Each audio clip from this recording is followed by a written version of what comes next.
I'm better than you. I'm better than you in every way except you have hope. This blind optimism that you have is why you make such bold and courageous choices that are also extremely stupid. Time to find out. Optimus, wait! Alita, take cover! I will return for you as soon as we need. Goodbye, Optimus Prime! Don't stay away too long! Honor to the end.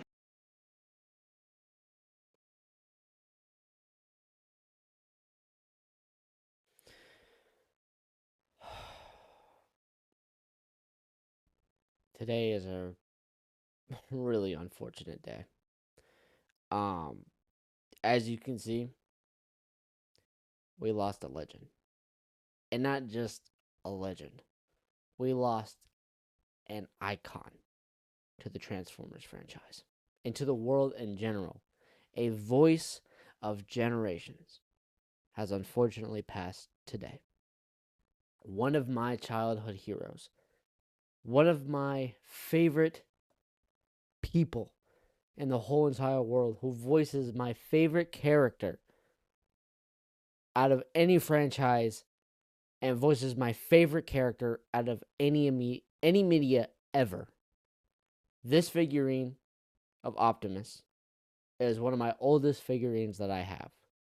I had this boy since 2009, and this is not even a toy. It's a cake topper. Why am I holding this and why am I talking about this, you ask? Well, it's the main point of this video.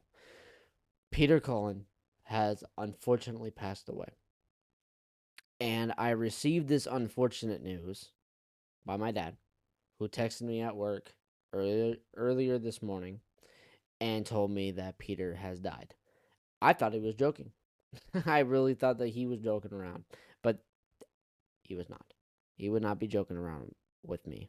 You know, it's not April Fool's. It's nothing like that. And I'm not trying to be emotional in this video. I've already done my crying. I'm still grieving, obviously. I'm going to grieve this death for the rest of my life, but it hurts. It hurts, though. It really does hurt. And I'm trying to have a clear mind while talking to you guys, but we have lost our Optimus Prime, guys. Like, this is for real. And I want to take a moment to tribute to Dolly and to Tim, who have also unfortunately passed. So if we can, just real quick, please give us a moment of silence for Peter, Tim, and Dolly.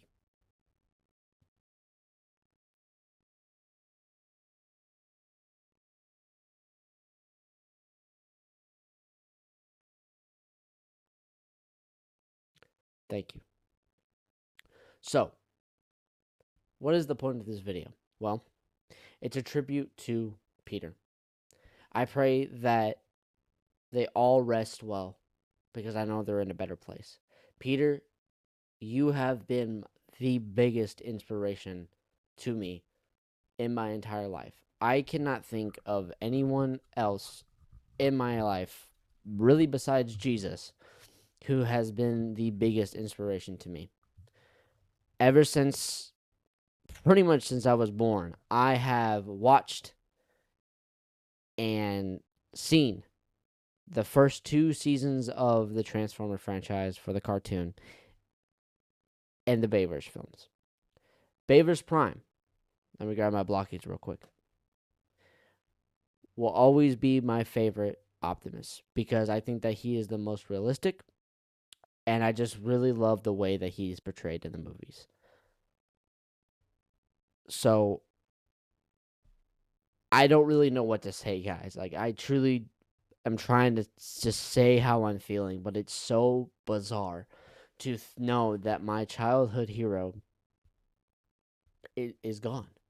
He is gone. But I do want to say this, and I can speak on the behalf of fans and people who love Peter in general. We shouldn't grieve too hard, and here's why. The reason why is because, number one, He's going to a better place where he cannot be harmed any longer. Number 2, he's seeing his brother once again. And I just want to give so much thanks, not only to Peter, but to Larry as well. Because Larry has been the inspiration for Peter to even have the voice for Optimus at all. If it weren't for Larry, Prime probably would not exist in the way that we love. And I'm very happy and I'm so thankful that God has allowed us to enjoy a character that is so beloved and enjoy this character that has just so much meaning. I love this character with all my heart because when I look at Optimus, I see Peter Cullen. I hear Peter. And ever since I was little, the first time that I heard Peter speak through the screen of watching the cartoon and the Bayverse movies, I couldn't believe what I was hearing. It was like something just so beautiful. And I love Peter Cullen so much, guys. He is my hero. He is my icon. And I just pray that the future of this franchise does go well without him. Because it's going to be very hard. And it's very, it's going to be very hard for us to get used to whoever is going to play Optimus next. Whether it be live action movies or whatever. I mean, we've had other actors play Optimus many times before. But now that Peter is actually dead, I can't get used to saying that. It's going to be very interesting and strange at first, but we're going to get through it. And I think that Peter would want us to not grieve too hard in general because we're strong as Transformers fans. We, because of Peter, have just like, I don't even know how to explain it. Just like we've been brought together because of Peter and this character that we love so much. This red and blue character that is the symbol of freedom of all sentient beings. So I just wanted to make this video as a tribute to some of my favorite moments watching Peter in interviews and playing as Optimus throughout the years. Funny moments, memes, just anything. And yeah. Again, I'm not trying to be emotional. I'm going to miss him so very much.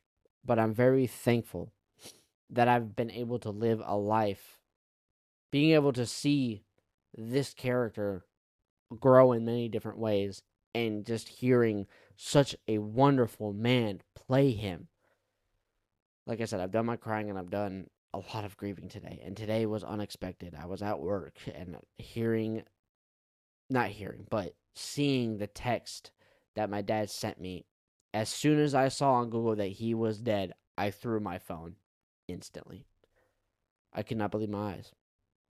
And I was really trying to hold back from crying at work.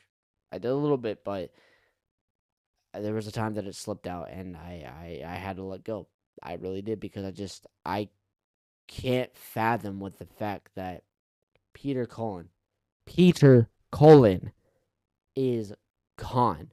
Optimus Prime is gone. And not ignoring his other roles. He's an iconic guy, and that's why I love him. Eeyore is one of my other favorite characters that he plays. Great. But Optimus Prime is who I think of when I think of Peter. And Optimus, when I see the character, Peter is exactly who I think of. Even if he's not playing him. When I was seeing Transformers 1, even though Chris is seeing him, even though Chris is playing Optimus in that movie, I still see Peter within that character because it's Optimus Prime. And I just think that Prime and Peter have just always been one character connected to each other. I know that sounds a little silly, but he's just that guy, man. So, Peter, you will be missed. And I pray that you are going to be safe and sound with your brother Larry. You deserve the rest. You've done a lot of work. Thank you, and thank you, Larry, for giving us the one and only Optimus Prime. I love you forever. Thank you for letting me be the leader who I need to be for my family, for myself, for my friends. And I thank the Lord Jesus so much for creating such a beautiful human such as you and being able to play such an iconic character. The franchise, I can never see the same because of how you're gone. Well, you died peacefully in your sleep, but because of your death, seeing Optimus is the one thing that I know that is still part of you that is alive and will forever be alive. So enjoy these moments of Peter Cullen, guys. I love you. Jesus loves you. And don't grieve too hard about this death. It's very shocking. You can miss him. I miss him very much. And I really wish I would have been able to meet him, but it's okay. We're going to be okay. We should be very thankful that he was able to play such a great character. Because he brought, and so did his brother, they brought him to life. So thank you, guys. Enjoy this compilation. Peace. Today I'm thrilled that we are honoring the man who has brought joy and inspiration to millions of fans throughout the world. Ladies and gentlemen, Peter Cullen. Thank you for those kind words, Lorenzo. I'm very grateful. You can probably see it, as I'm struggling to find the words to express thankfulness for so many things. The opportunity to play the part of Optimus Prime is probably the greatest thing that ever happened.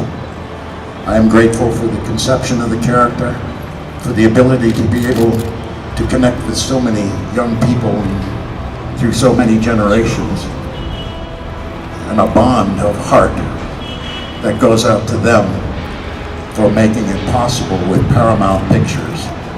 And what an honor to be a part of Paramount, a part of Hasbro, who believed in the Transformers from the very beginning. Two brothers back on the East Coast came up with a little medical kit that started a company called Hasbro.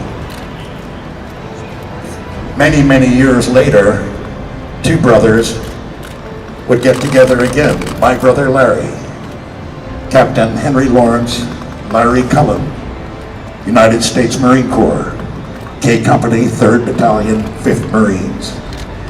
He was my inspiration for Optimus Prime.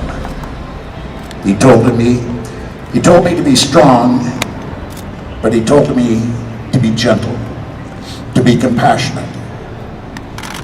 Entrusted with those virtues that Larry had: trustworthiness, loyalty, honor, dignity, courage, faithfulness. I am forever grateful to my brother Larry. Semper Fidelis, Larry. Thank you. As time went on, I found myself living with my brother Larry in an apartment in Burbank, California. And so we had one car. And this was back in 1983, I would think. And I said, Larry, I have to borrow the car. He said, Peter, where are you going? I said, well, Larry, I'm going to an audition. Oh, another one, huh? I said, yeah, I'm going to be a truck. He said, you're going to be a truck, Peter? I said, yeah. He said, oh, what kind of, what does a truck sound like? I said, no, well, he's going to be a hero truck. And he went with a smile, and he went, well, Peter, if you're going to be a hero, be a real hero. His voice just went into this barrel, and his face just became straight, and he said, don't be a Hollywood hero. If you're going to be a hero, be a real hero. Don't go yelling and pretending you're tough. Here's a Marine talking, a Bronze Star with V from Vietnam, became a captain after his lieutenant tenure, and then his face just kind of said to me, Peter, be strong enough to be gentle. And he just gave me that whole sense of what Optimus Prime was going to be right then and there. I went to the audition, and the material was there. I saw the illustrations of what Optimus Prime was. It was a truck, and then it transformed into this body, and then back into that Kenwood, and with the tractor trailer, you know. And so I was saying, okay, this is a huge character. He's big, and he's strong, and all that stuff. And I said, kids are gonna love this, you know. So I read the script, and these could have been the words. The words were, my name is Optimus Prime, from the planet Cybertron, you know.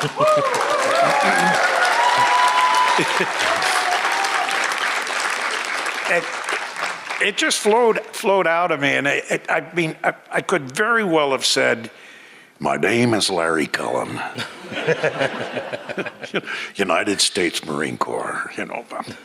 But that's the voice that came out of me, and it was Larry, and those distinctive words that applied to every script that we did was be strong enough to be gentle.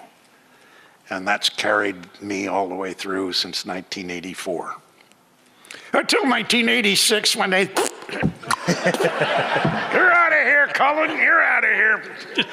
Well, I'm glad that you brought that up, because I mean, for some people, I mean, especially myself, you know, 1986, we're talking, I'm a 6 or 7 year old boy sitting at home watching these, and the death of Optimus Prime is the first, I know for me and maybe for some others, it really was the first instance of that for some young people, and it's this memory that sticks with us when we remember how emotional we got at the death of Optimus. What was your initial impression of that? I mean, obviously, I don't know if you would be happy that they killed off a character that you were portraying. Well, you know, there was a lot of confusion from my end, because I'm looking at the script and the movie with Frank Welker, and Frank and I are good friends, you know, and we're sitting next to each other, and I get to the page, whatever it was on, and I said, Frank, what page are you on? He says, I said, I'm on page 17. I'm getting whacked. Boy, I mean, this is it. He said, what do you mean? He says, I've got a death scene here. I'm doing a death scene, and he's not coming back. So I felt like hell. I mean, it was really a pretty sick feeling. I said, you know, inside, you know, you take it on yourself and you say, what did I do? What did I do wrong? I mean, who did I piss off? You know, what the hell? You know, I mean, yeah. It was a rotten feeling. And I didn't bother with it, you know. I just said, that's it. It's over with. I should get on with your life. You know, I left that and just went on to the other jobs and just put it out of my mind until they called me to do the feature film, and years and years later. But yeah, it was. Yeah, I believe it was if my math is correct, maybe a good 20 years between the time that the animated series had ended and the live action film kind of like that. Yeah. had come around. What was your reaction when you found out that they wanted you back to portray? Well, I had to audition. Oh, did you? You actually had to audition for the role of Optimus Prime. I have had to audition for the character I created. I thought it was so strange. You know, but Hollywood's Hollywood, you know. Yeah, that's crazy to me, that you would have to audition for a character that you brought to life. Yeah. So, but I mean, again, it had been 20 years, but thankfully, I know I'm sure other people would agree with me. You got the job. Yeah, I did. And you came back and you got to portray that character. Yeah, again. I felt really nervous about it too. I didn't have that old confidence I used to have when I was doing the series with the guys. You know, we had a great time. It was always fun. You know, we always had something going on in the booth, you know, where we recorded. And of course, Frank Welker, he would always supply something strange, surprisingly funny, always. I mean, it wouldn't, if you were reading a line and you'd hear, like a faucet dripping. I can't do it the way he does it. But you go, and that producer or director would be saying, can we get some order back in there? Can we get going? Could we do that line again? Let's see, this is line 54, take 3.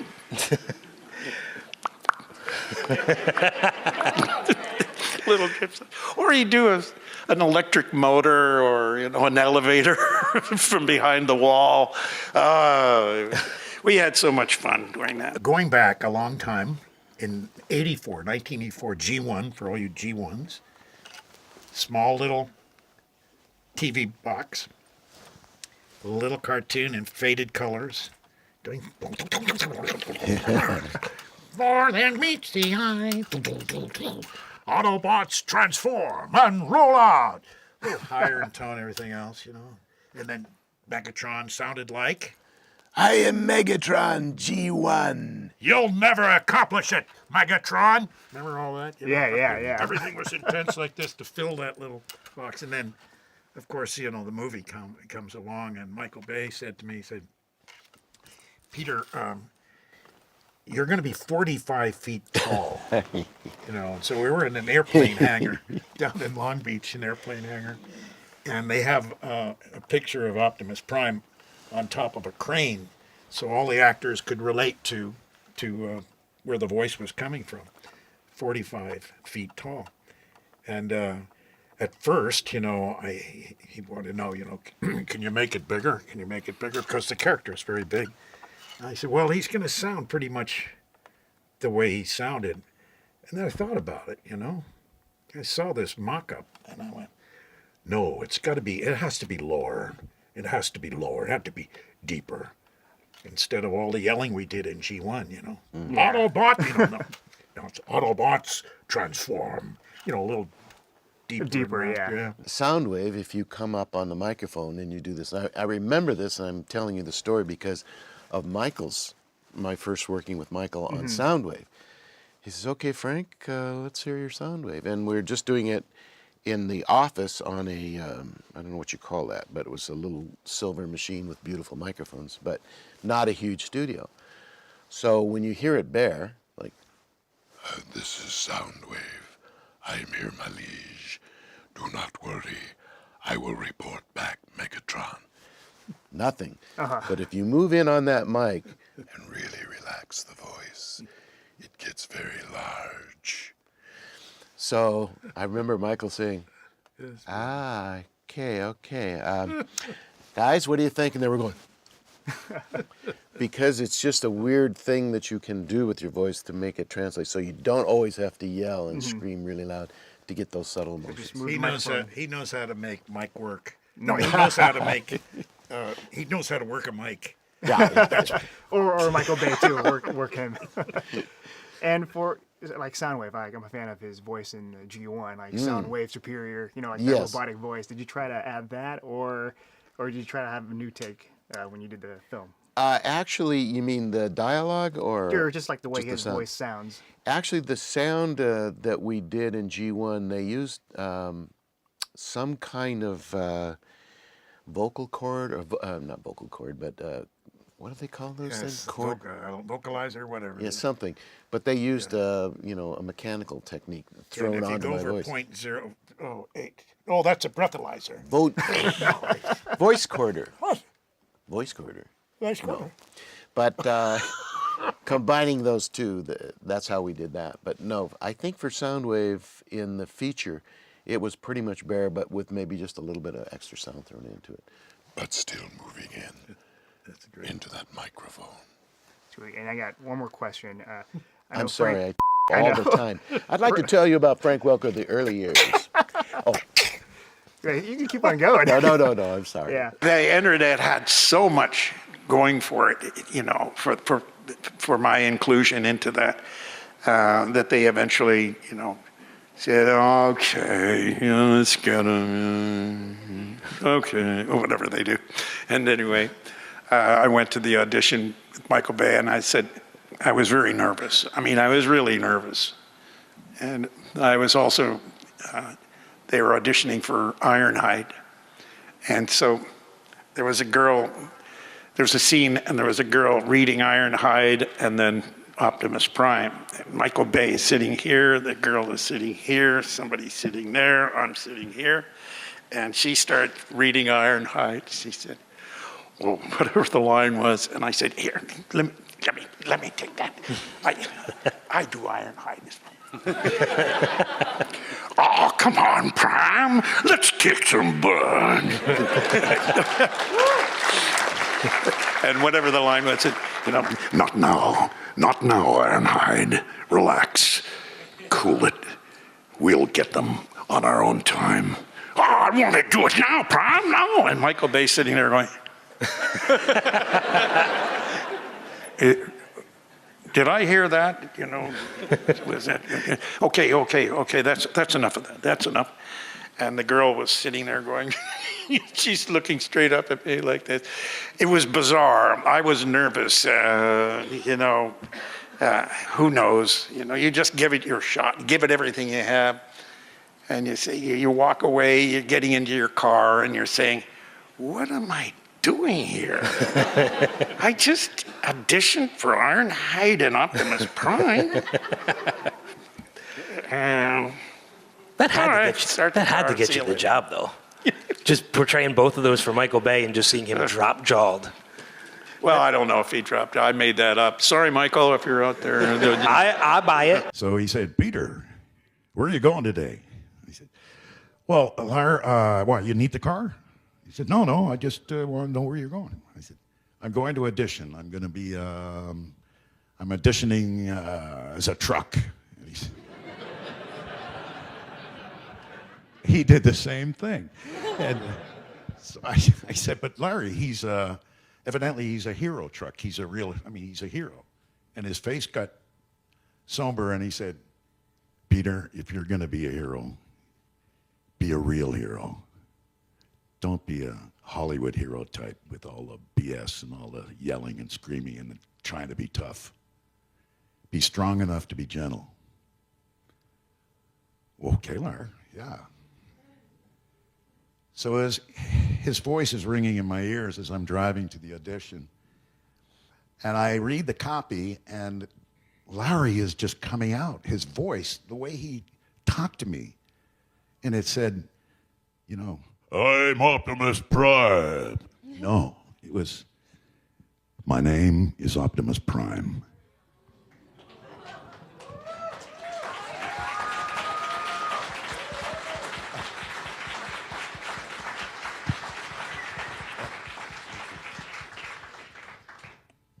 And the softness in his advisory tone was significant, and so the words just rolled off my tongue. I'm from the planet Cybertron, and blah blah blah and blah blah blah. And I kind of finished it and said, okay, thank you very much, Peter. Okay, so, okay. Yeah. So, well, I walked out and getting into the car, and I said, I wish Larry had been here. I think he would have been proud of me because I think I nailed it. I really think I've nailed the character because it was just Larry. And 2 weeks later, my agent called me up and said, oh, Peter, remember that Transformers thing, the truck? And he said, yeah. He said, you got the part of Optimus Prime. I said, I do? He says, yeah, and you also have another part called Ironhide? What's this Ironhide?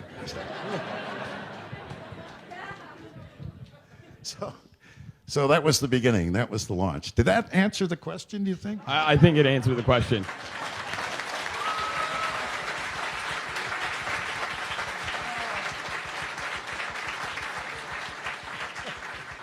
Can you do a little Ironhide? Ah, gee whiz, Prime.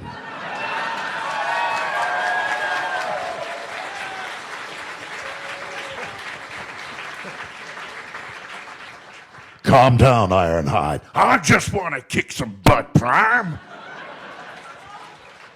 Not now. Not now, Ironhide. Later. Much later. I'm going to an audition. I'm going to be a truck. And he started laughing. He said, a truck? And I said, this is a leader. This is a hero. And his demeanor just changed. He just went, oh, Peter, if you're going to be a leader, be strong enough to be judged. And I got to the audition and I said, my name is Optimus Prime from the planet Cybertron. I had no doubt that this is what a hero should sound like. And I was convinced I was going to get